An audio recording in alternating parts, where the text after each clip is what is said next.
இவ்வளவு யோகங்கள் அதில் இருக்கிறது. அப்போ முதல் படியாக அவர் ஆரம்ப காலகட்டத்தில் நடிகராக இருக்கும்போது அவரை பார்க்க கூட சகிக்காது அப்படின்னு சொல்லி சொன்னவங்களாம் நிறைய பேர் இருக்காங்க. ஒரு குறிப்பிட்ட ஸ்டேஜுக்கு பிறகு அவர் வாழ்க்கையில வந்து இப்ப சமீப காலத்துல சில வருடங்களாக நடித்த படங்கள் எல்லாம் வேற லெவல்ல ஹிட் ஆயிடுச்சு. ஏன்னா சிறிய சிறிய பொறுப்புகளை எடுத்து பெரிய வெற்றி அடைந்தால் அதுக்கு பேர் வெற்றி. எடுத்தவுடன் பெரிய வெற்றி அடைந்தவர் உலகத்தில் இதுவரை இல்லை என்பது உலகம் அறிந்த ஒன்றுதான். அப்போ அடிப்படை பேசிக்கல் அவருக்கு ஜாதகம் வந்து வலிமையா இருந்தது. அவர் இளம் வயதில் வந்து அவர் சனி திசை 18 வருஷம் ஃபேஸ் பண்ணியிருக்கார்.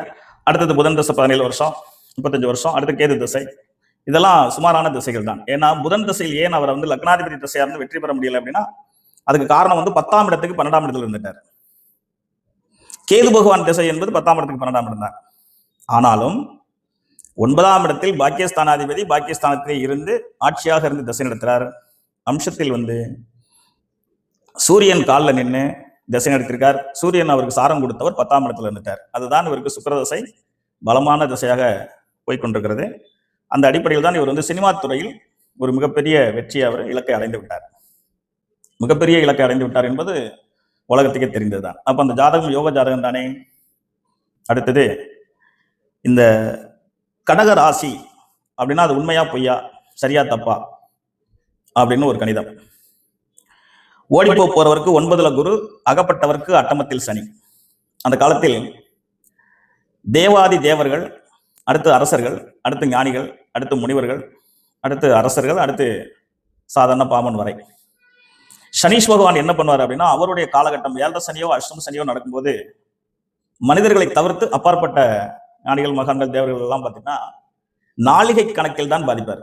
தினசரி பாதிக்க மாட்டார். ஏன்னா அவங்களுக்குலாம் பொறுப்பு நிறைய இருக்கிறனால அவங்கள தினசரி ஆட்டி வைக்க முடியாதனால நாளிகை கணக்கில் ஒருத்தரை ஆட்டி வைப்பார். அப்படித்தான் இவருக்கும் அஷ்டமச்சனி 2023 டிசம்பர் மாசம் வந்தது. 2026ஆம் ஆண்டு மார்ச் 6ஆம் தேதி அஷ்டம சனி நிறைவு பெற இருக்கிறது. இந்த அஷ்டம சனி காலத்தில் சுக்கிர திசையில் ராகு புத்தி ரன்னிங்ல இருக்கு. அப்போ விஜய் அவர்கள் ஜாதகத்தில் அஷ்டமச்சனி என்பது 2023 டிசம்பர் ஸ்டார்ட் பண்ணி 2026 மார்ச் 6ஆம் தேதி நிறைவு செய்கிறார். அப்போ அஷ்டமசனி என்ன செய்தார்? இந்திய வரலாற்றில் அல்லது உலக வரலாற்றில் ஒரு அரசியல் தலைவரை காண வந்து இவ்வளவு பெரிய இழப்பு சந்திக்கவில்லை அப்படிங்கிற ஒரு மிகப்பெரிய பேருக்கு அவரை ஆளாக்கிட்டுருச்சு. இது அவரை வந்து வேண்டான்னு சொன்னவங்க கூட மகிழ்ந்து பாராட்டி அவங்க மேல இறக்கம் காட்டினாங்க. காரணம் என்னன்னா ஒரு பெரிய இழப்பு. அப்ப எல்லாருமே பரிதாபப்பட்டோம், எல்லாருமே இறக்கப்பட்டாங்க.